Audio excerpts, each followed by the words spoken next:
This episode is brought to you by Marvel Studios Echo. All episodes streaming January 9th, only on Hulu and Disney+. Rated TV MALV. Viewer discretion advised. Maya Lopez has betrayed her mentor, the notorious Kingpin. Now on the run, she returns to her hometown to prepare for the biggest fight of her life. Don't miss Marvel Studios' hardest-hitting series yet. An epic 5-episode event. Marvel Studios Echo. All episodes streaming January 9th, only on Hulu and Disney+.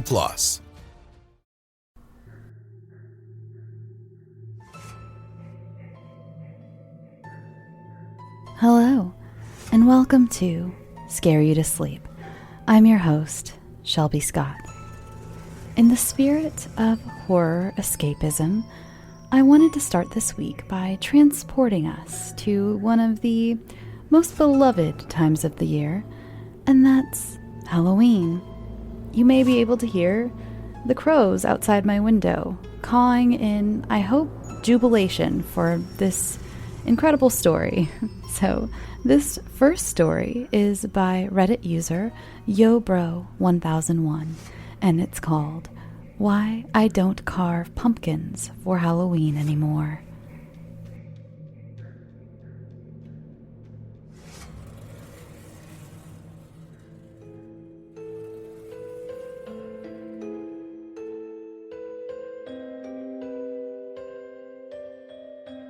In second grade, I decided I wanted to be a second grade teacher.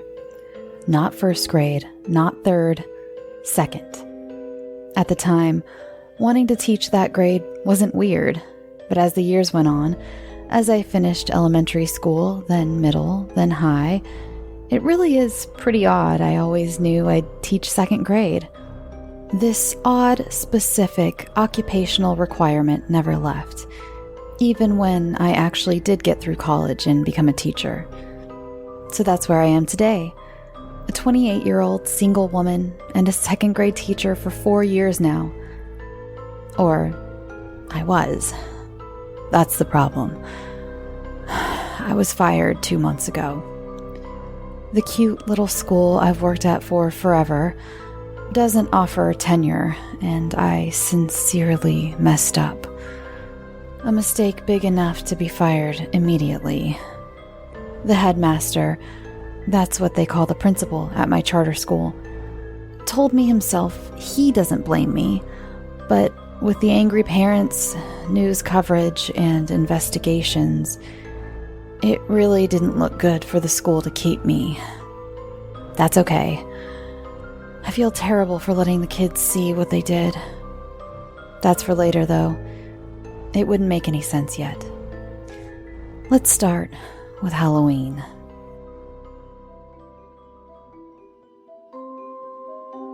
Halloween was a big deal at the elementary school. Parties, decorations, a fall festival, you name it.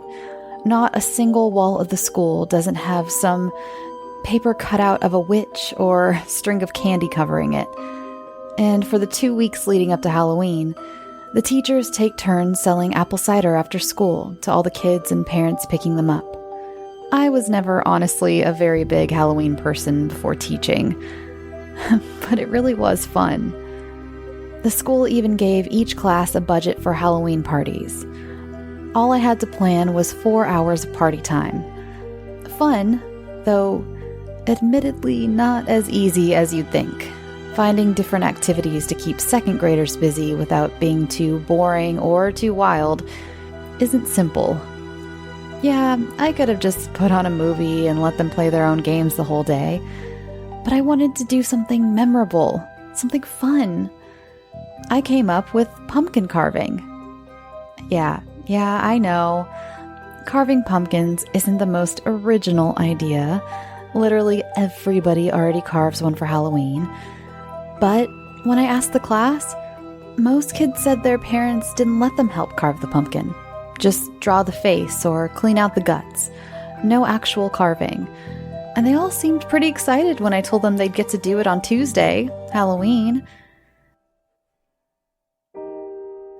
The school told me as long as the only things we used were those cheap $3 carving tools, they would let me send home a permission form to the parents. When the due date for permission forms came, Every single kid brought one in. Off to get the pumpkins. My budget, the one the school gave me, was enough for decorations, some snacks, the carving kits, and probably half the pumpkins, but I knew I'd have to spend a bit out of my own pocket to buy the pumpkins. Yeah, I don't have much money, but I was willing to pay $70 for these kids to have a fun Halloween. Not to mention for them to remember me as the best second grade teacher ever. The cheapest place was a small patch I found online. Most pumpkins were under $5, which sounded great. My only hesitancy were the reports of 3 missing people in that area. Recent reports. Disappearances aren't a big deal if you're with a friend, but for a lone woman in her 20s, I had to be careful, even if risking the area would mean less money from my own pocket. Initially, I found the pumpkin patch immediately. From the freeway I took to get there, the fields of green and orange were in my view. Only a thin fence separated me and the people wandering the fields. But after I pulled off and onto the road leading up, things got less simple. I'm a terrible driver. Honestly, I really am. Even worse with directions. Despite seeing the field the whole time, I couldn't for the life of me find the entrance. I literally drove around the whole pumpkin patch twice, not able to find the way in. And when I finally stopped at the side of the road and figured out directions, a parade came down the road I needed to travel on. Apparently, some middle school was having their homecoming football game that night, right on the only road that led to the only pumpkin patch entrance. In short, a disaster.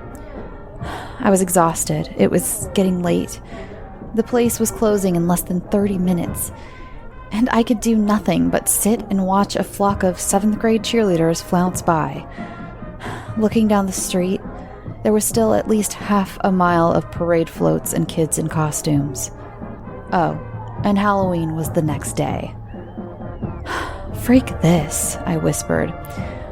My 2nd graders would have to be content with Charlie Brown Halloween on repeat, 'cause I was done. Time to turn around and go home. Crap. Looking at the line of cars behind me, I realized there was no room to turn my car around. A truck, the scraped-up kind you see rednecks driving around, though with a hatch covering the back, was bumper to bumper with me, stopping me from reversing enough to avoid the parade in my U-turn. Great. Just great. This day was amazing. I got out of my car and walked up to the idiot who didn't know the whole leave people room at a stoplight thing. "Hey, trying to turn around," I said after he'd rolled down his window. "Would you mind pulling back a bit?" He inhaled sharp and pointed away from me.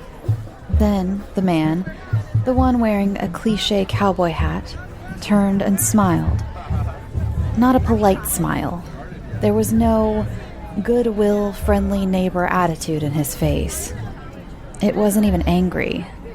The smile was cold and somehow just off. "You don't want to watch the parade?" he asked slowly, still smiling. His eyes gazed just a bit to the left of mine. I was just trying to get into the patch, but there's no way I'll get to it in time now. It closes in half an hour." The man blinked. "Parade'll be done in 15 minutes. Run in and grab a pumpkin." "Yeah, well, I need 30 of them. Really, I was just wondering if you could reverse a few feet so I could." 30? The smiling man let out a long, high whistle. 30 pumpkins the day before Halloween? Girl, what do you need all those for? Then he started laughing. A laugh just as unhinged as his smile. Just as wrong. Without seeing a mirror, I knew red was creeping up the edges of my face.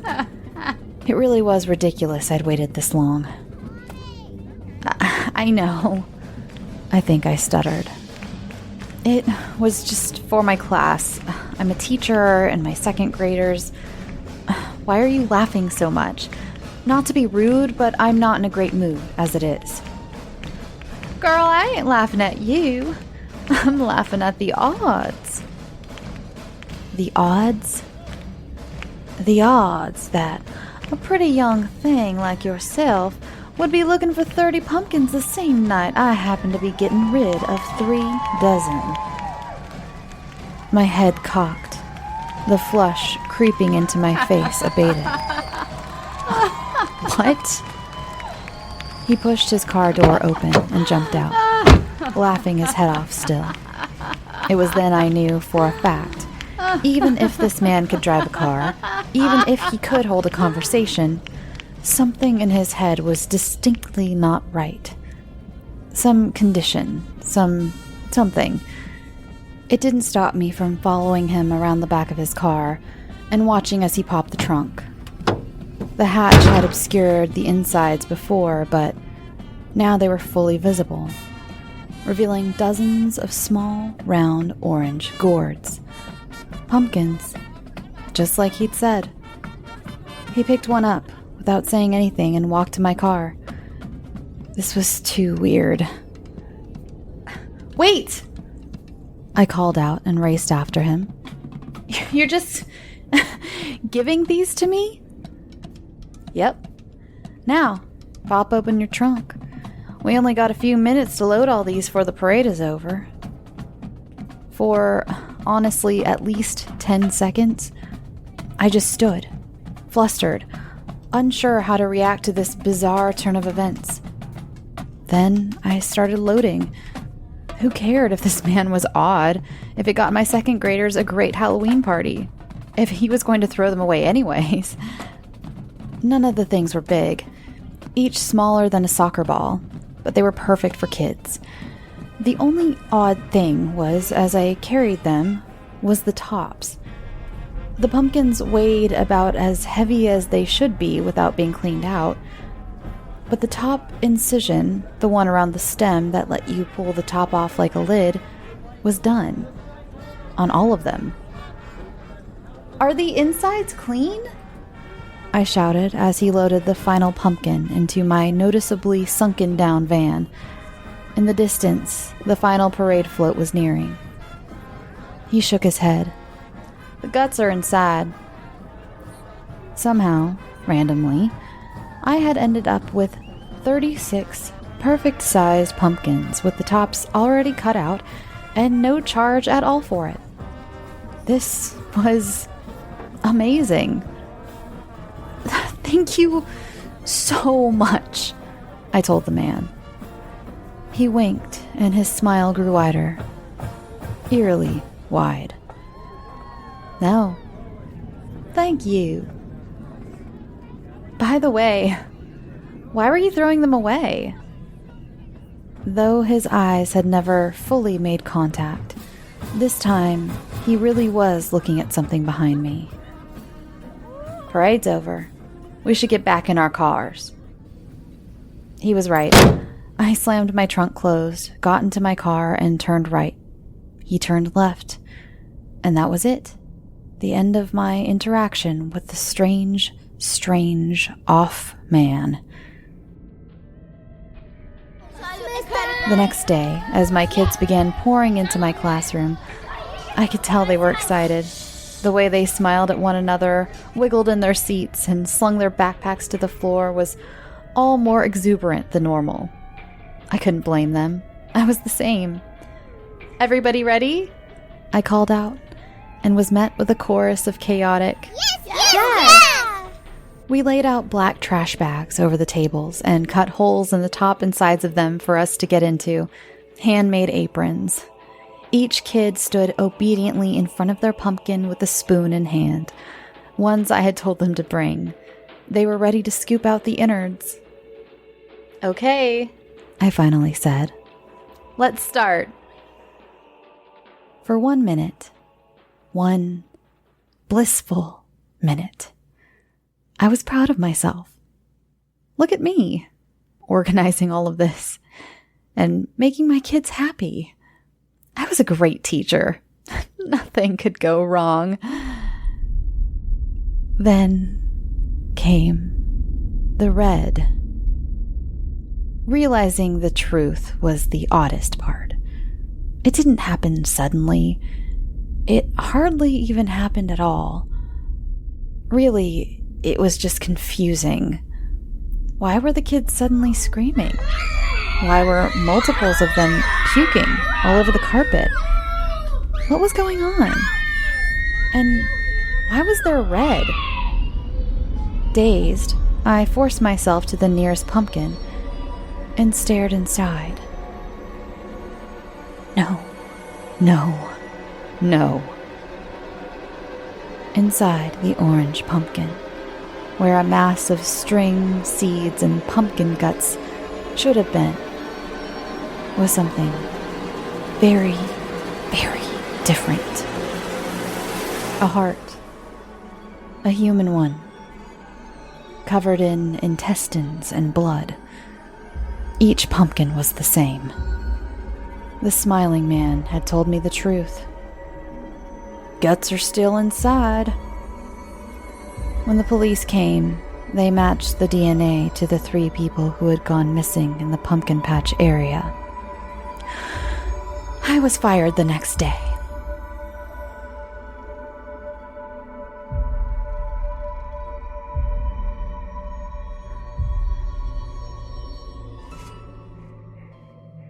Our last story of the night is called Shadow Man by author Velma Kelly.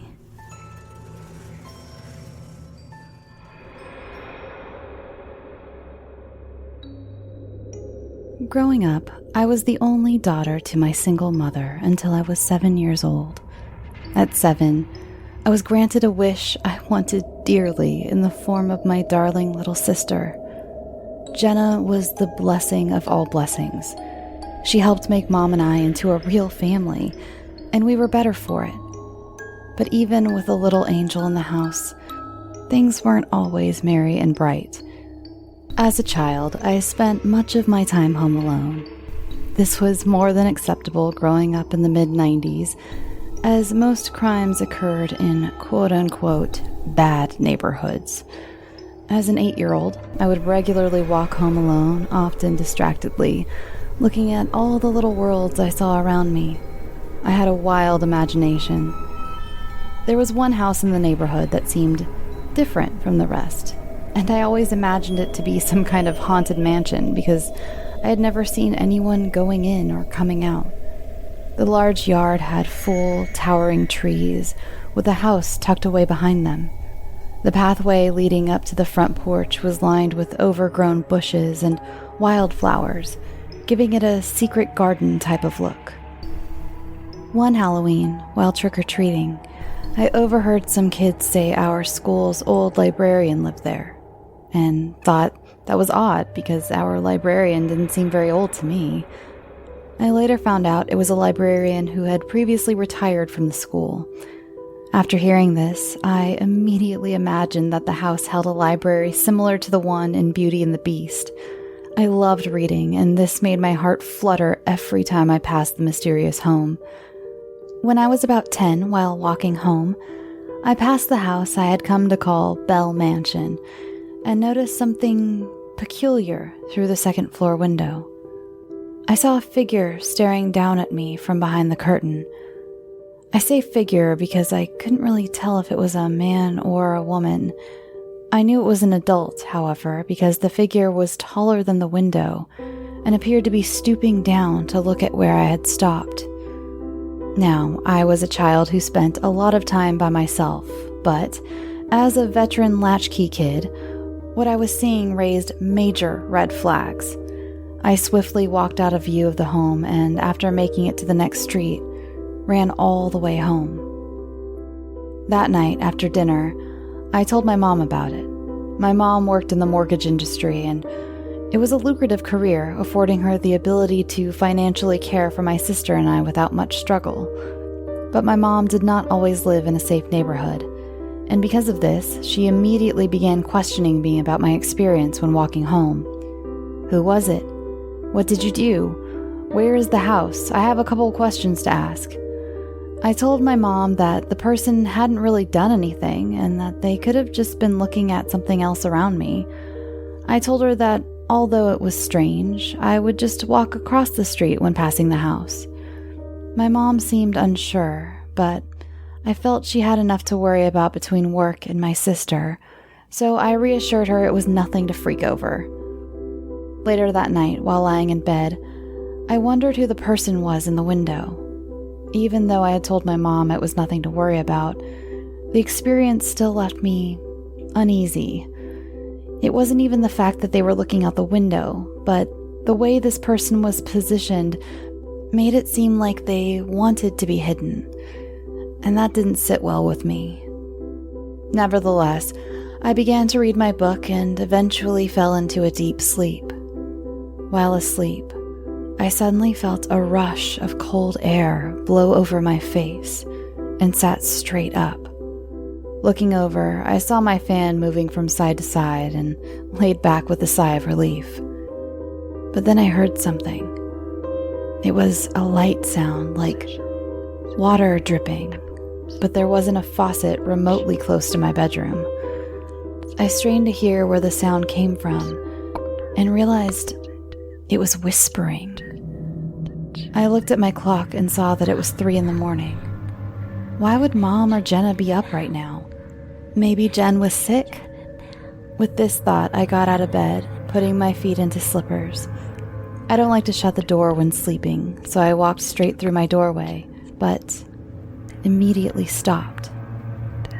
Not only was there whispering, but one whisper seemed much deeper than any sound my mother or sister would make. This sent chills down my spine and molded a slab of concrete in my gut. My first instinct was to scream for my mother, because I knew the whispers were coming from Jenna's room.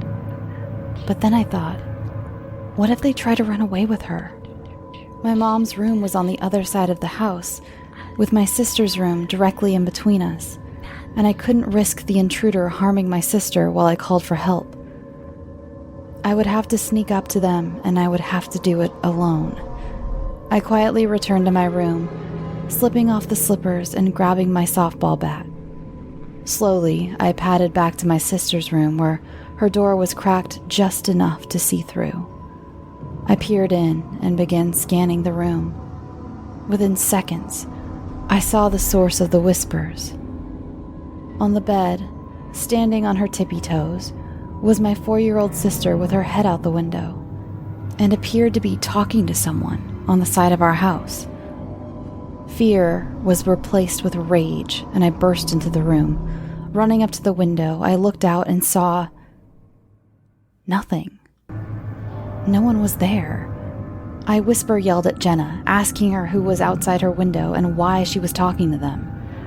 Alarmed by my anger, Jenna meekly stated that she was talking to the Shadow Man. I indignantly asked her who was Shadow Man. Relaxing a bit and looking a little confused, Jenna claimed that the Shadow Man had told her he knew me. I dropped the bat and felt my stomach do the same. Now was time to call for Mom. Hey there. It's the new year. You've got mood boards and resolutions, and work is back in full swing, and you don't need any extra stress in your life. And Factor's ready-to-eat meal delivery takes the stress out of meal planning and sets you up for success in the new year. Skip the grocery stores, prep work, and cooking fatigue. Instead, get chef-crafted, dietitian-approved meals delivered right to your door, with over 35 meals to choose from per week, including options like keto, calorie smart, vegan plus veggie, and more. Plus over 55 weekly add-ons. You'll have a ton of nutritious and flavorful options to kickstart your resolutions. Forget frantic lunch preps and rush dinners. Factor's 2-minute meals are your secret weapon in the new year. Fuel up fast with restaurant-quality meals, all delivered right to your door. Factor now offers loads of snack options like breakfast, smoothies, juices, snacks, and more to keep me going no matter what's on the schedule. Skip the overpriced takeout trap. Factor is cheaper and way more delicious than takeout. Get chef-crafted, restaurant-quality meals delivered right to your door. They are ready to heat and eat in just 2 minutes, which means more time for you. Need a special occasion meal? Gourmet Plus is the perfect solution if you're looking for fast, upscale options done easily. When things get hectic, Factor is flexible. Change up your order every week with plans from 4 to 18 meals per week. Or pause or reschedule your deliveries anytime. Stress less over meal times in the new year. Factor's no prep, no mess meals free up time otherwise spent on shopping, cooking, and cleanup. No more wasting time in the kitchen. Not only does Factor offer fast, simple solutions when I'm too busy to cook, they also help me stay on top of my goals. With offerings like Protein Plus and Keto, I can stay on track. This is definitely going to come in handy for my New Year's goals. Factor has everything I need for a week of flavorful, nutritious eats. In addition to ready-to-eat meals, they have cold-pressed juices, smoothies, energy bites, extra protein, veggie sides, and more to keep me energized during frantic times. Head to factormeals.com/scareyoutosleep50 and use code SCAREYOUTOSLEEP50 to get 50% off. That's code SCAREYOUTOSLEEP50 at factormeals.com. The next day, Mom and I marched over to the home where I had seen the dark figure, while Jenna stayed with Grandma at the house. We were approaching the house. My heart started racing, and I felt myself slow down a little. Mom noticed and grabbed my hand, giving it a reassuring squeeze. We walked through the path of wildflowers and shrubbery and stepped up to the front porch. I looked up at Mom, who showed no signs of hesitation as she knocked on the screen door. As the door behind the screen slowly opened, my mom let go of my hand and approached the doorway. An old woman appeared, with a bun of dark gray hair on her head and a large, thin cane. My mother was taken aback. She had expected someone much more menacing, but still began asking the woman if she had seen any strange men wandering around the neighborhood last night. The old woman looked at my mom indifferently and then looked down at me with a large grin spreading across her face. As she stared, still smiling, the woman responded, saying she had seen no strange men, then looked back at my mom and her smile disappeared. Mom, noticing this strange reaction, thanked the woman for her time and quickly grabbed my arm to walk through the tunnel of nature back to the sidewalk. I looked back at the woman one more time as we turned the corner and noticed a growing shadow behind her as she smiled and winked at me. As soon as we got home, my mom was on the phone. I assumed she was calling the police because it seemed obvious those were the kind of bad people you'd call police for. But Mom wasn't calling the police. A couple hours later, a car pulled up in the driveway, and my mom's cousin stepped out of the driver's side. He walked over to the passenger side, opened the door, and helped my grandmother's sister out of the car. I immediately knew why she was here. My great-aunt was a very spiritual person. In her Catholic church, she is something of a prayer warrior. Many people from all over would write down their prayers and send them to her for spiritual aid. Upon entering our home, my great-aunt began preparing the blessing. As she walked from room to room, holy water was distributed along with a Spanish prayer. After finishing her blessings of the rooms, we all sat at the table, hands clasped in as she spoke. In that moment, I felt power unlike anything I had ever felt. There was a warmth running through me, and I began to say my own prayer of strength. Once the blessing was completed, our aunt informed us that the house was protected. I offered to help her back into the car so my mom and her cousin could catch up. While walking down the driveway, I asked her if the blessing would really protect our house. She smiled and caressed my cheek, telling me, "Of course, mija." I think she could tell that I still felt unsure about it all, and I began to describe the house with the figure I had seen in the window. Her smile slowly fell, and she gave me a reproachful look. She explained to me that there are people who also have spiritual abilities, like her, but choose to use them for darkness rather than light. She then gently touched the cross around my neck and told me that though this cross is a symbol of protection, true strength comes from within, and lightly patted my chest. After this whole experience, Grandma started picking me up after school. But after a few weeks, the intensity of it all went away and the normal routine fell into place. I began walking home during a week when my grandma was out of town.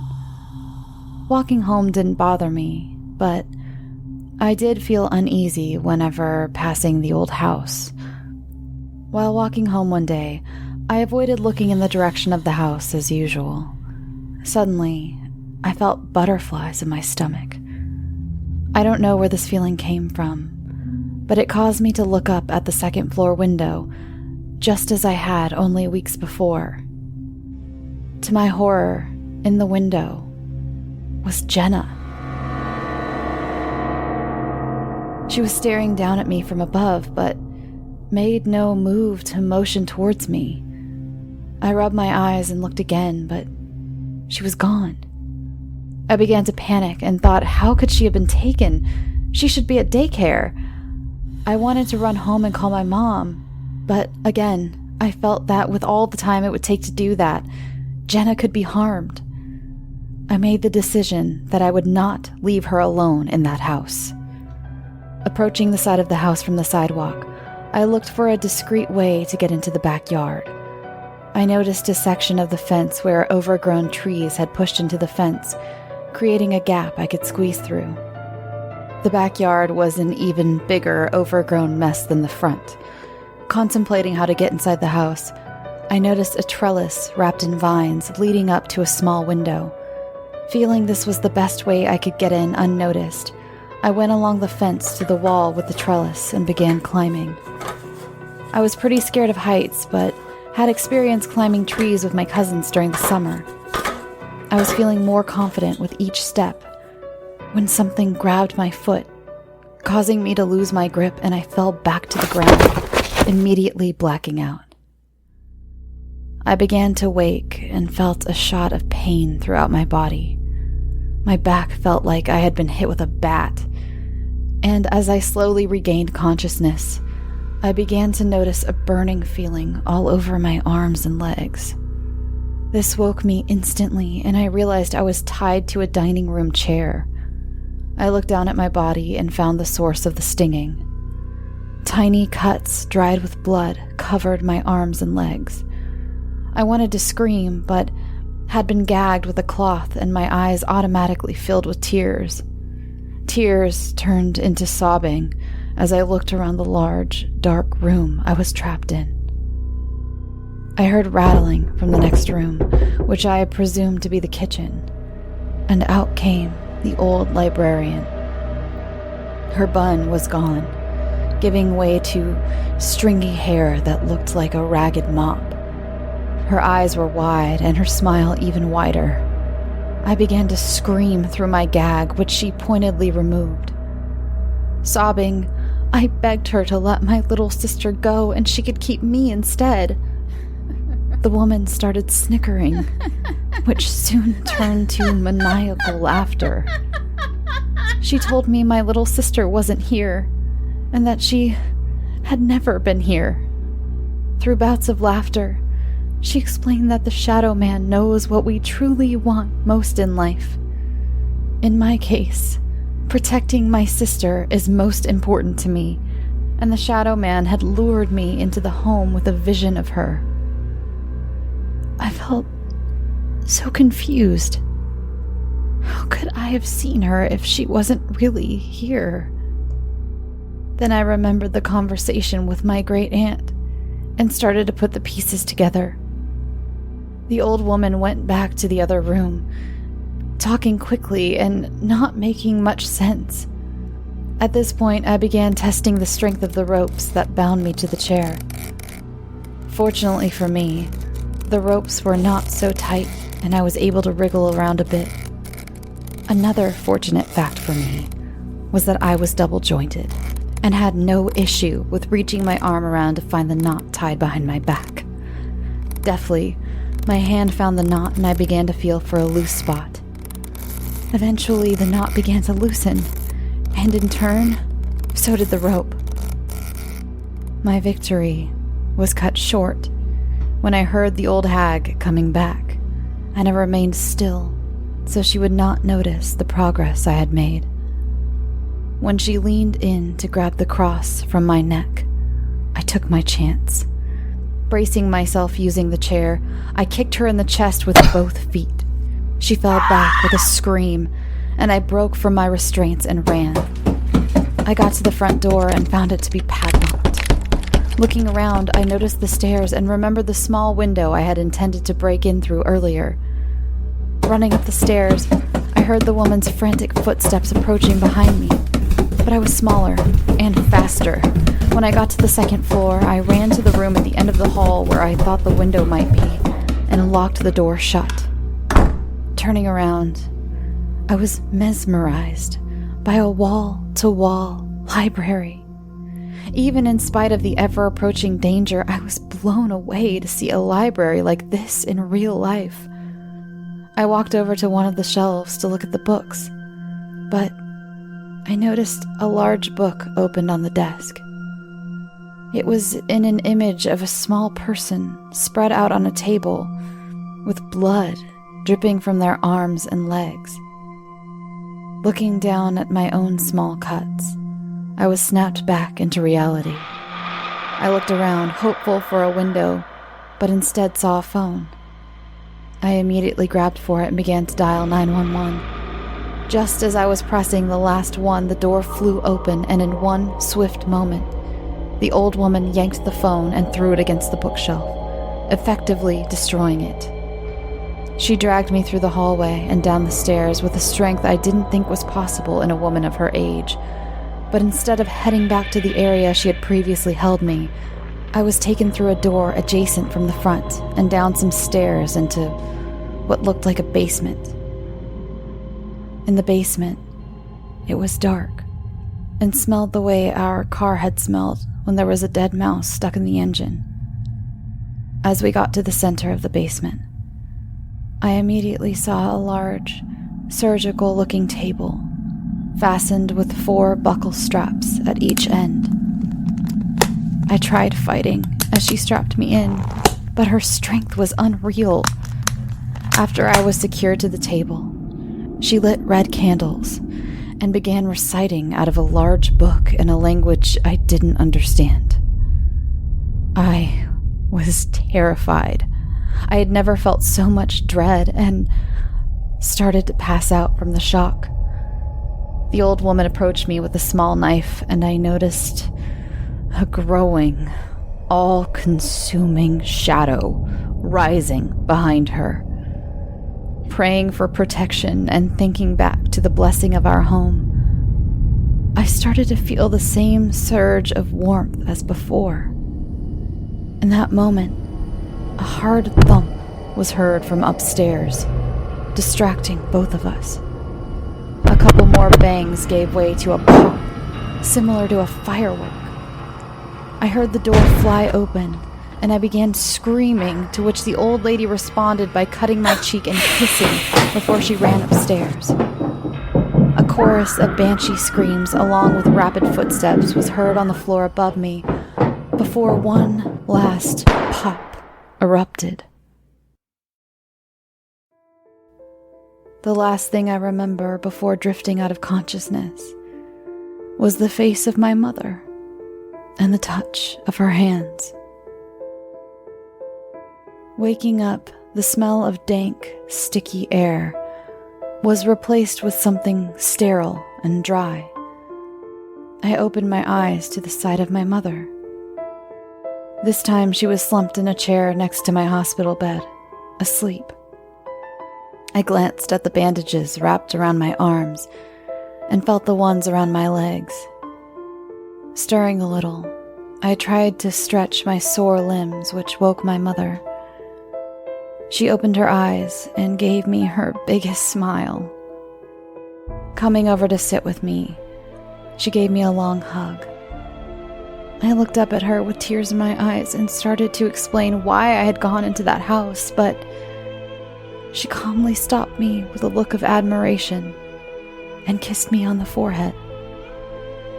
With that, I smiled and contently fell back into sleep. I was later told the old librarian had not retired, but was fired due to her alarming behavior around children at the school. Several children had gone missing since, but authorities had not connected the disappearances due to the 10-year time frame of the abductions. When my mom had called the house to make sure I had gotten home safely, she was not immediately worried that I didn't answer. However, after the third call, she knew something was wrong and left work early. When she got home and I wasn't in there, she loaded her .357 revolver and went to the place where she was sure I would be. After kicking on the door a few times, she shot the handle and kicked in the door of the old home. Before she could even look for me, the old lady ran at her through the basement door with the knife raised above her head. Without hesitation, my mother had shot her directly in the forehead, instantly killing her.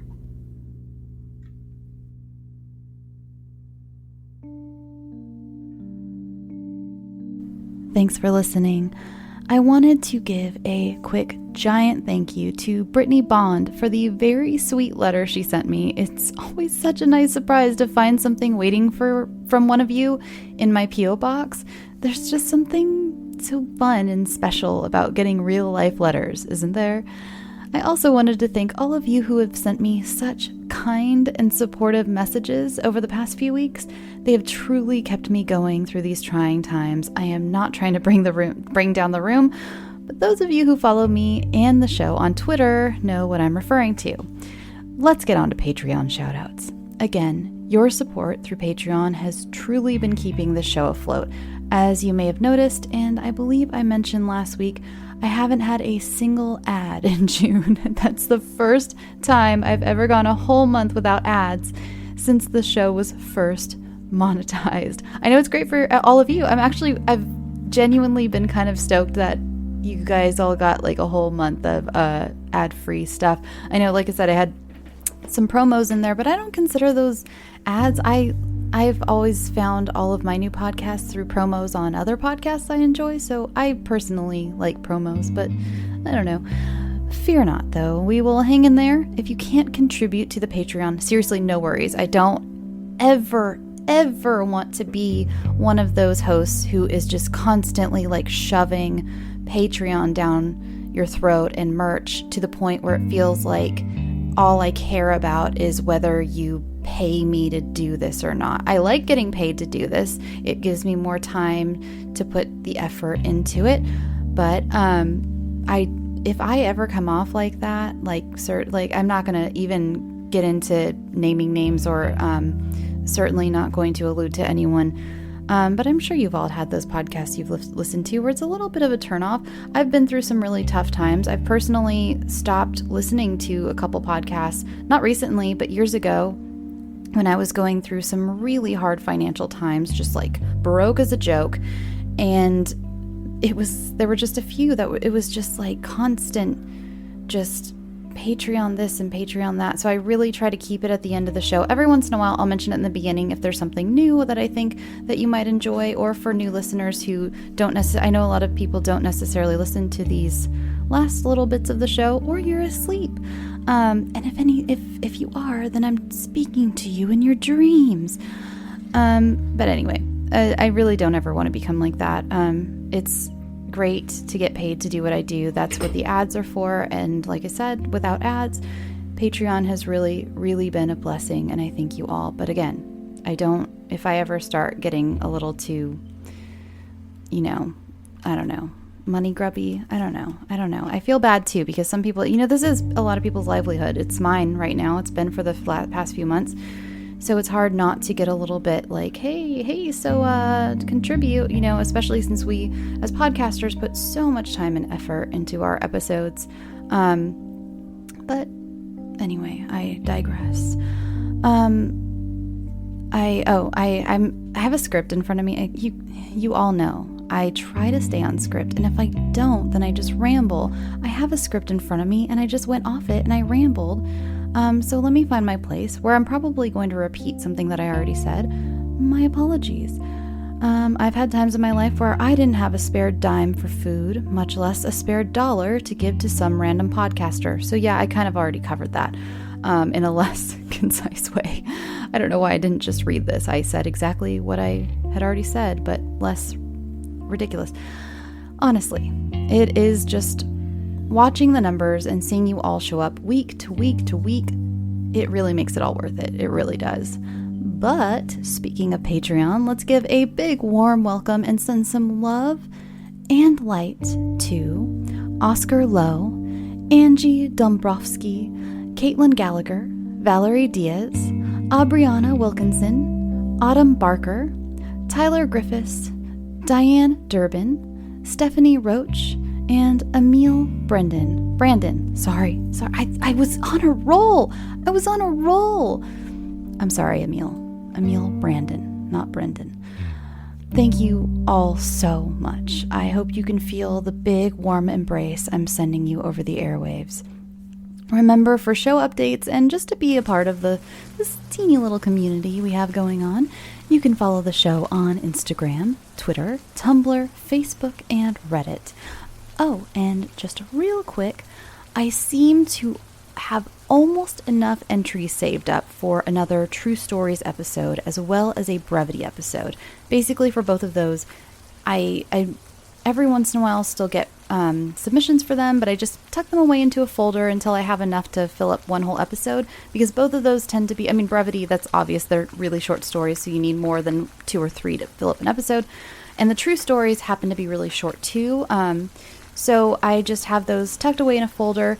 I almost have enough in each category for a whole episode. So if you have any true stories tucked away, or you want to maybe go bug your mom to write down about that one time she saw a ghostly figure in the mirror or something, that, or if you have a story you think may be a little too short for a regular episode, you can send those over to scareyoutosleep@gmail.com along with any other submissions you may have. Please overrun my inbox with submissions to drown out the weird harassment emails. I beg of you. Also, okay, we're going to break it down a little bit, but my mother-in-law, Angie, hi Angie if you're listening, is currently suffering from COVID. So just a reminder, this thing isn't over, and please wear your masks. I know, it isn't like 100% preventative to wear a mask, but neither are condoms, and those still come highly recommended. So please, let's just all help each other out, shall we?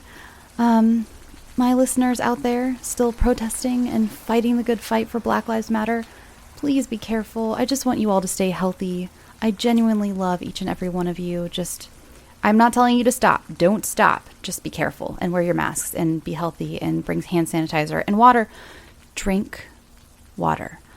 Now, go get some sleep. Sweet dreams.